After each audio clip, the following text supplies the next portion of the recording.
জলপাইগুড়ি থেকে বীরভূমে গাঁজা বিক্রি করতে এসে ধৃত 3 মহিলা সহ 5 জন। বুধবার বিকেলে সাঁইথিয়া থানার অন্তর্গত আমোদপুর থেকে পুলিশ 5 জনকে গ্রেপ্তার করে এবং তাদের কাছ থেকে প্রায় 22 কেজি গাঁজা উদ্ধার করে। ধৃতদের মধ্যে 4 জনের বাড়ি জলপাইগুড়িতে হলেও একজন বীরভূমের লাভপুর এলাকার বাসিন্দা। আজ অভিযুক্তদের সিউড়ি আদালতে তোলা হয়, তবে পুলিশ জলপাইগুড়ির বাসিন্দাদের পুলিশ হেফাজতে না চাইলেও লাভপুরের বাসিন্দা মোহাম্মদ কামালকে 7 দিনের পুলিশ হেফাজতে নেওয়ার অনুরোধ জানায়। তবে বিচারক অভিযুক্তকে 5 দিনের পুলিশ হেফাজত মঞ্জুর করেন।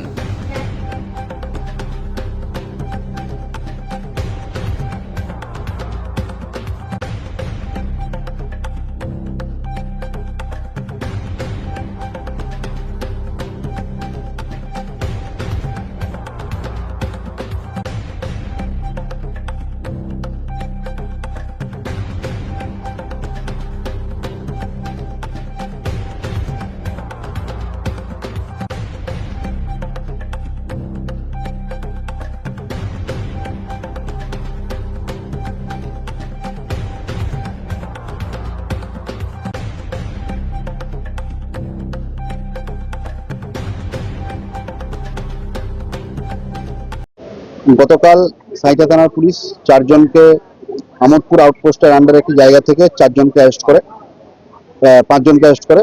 তার মধ্যে 4 জনের বাড়ি হচ্ছে নর্থ বেঙ্গল এবং একজনের বাড়ি হচ্ছে বীরভূম জেলার লাভপুর থানার অন্তর্গত ষষ্ঠীনগর গ্রামে।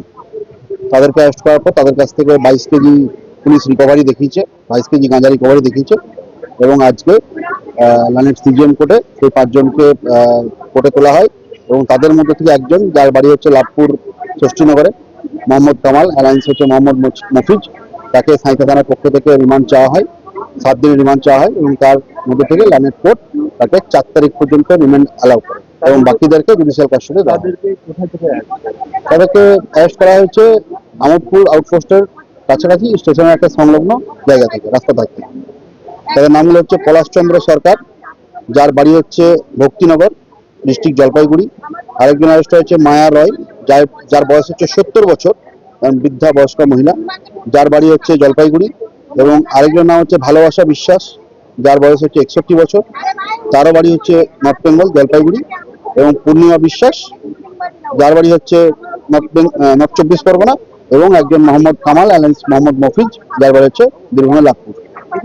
এগুলো আমোদপুর স্টেশন থেকে নেমে পুলিশের যেটা বক্তব্য, তাতে আমাদের বিভিন্ন জেলার মধ্যেই ডিস্ট্রিবিউট করার প্ল্যান ছিল।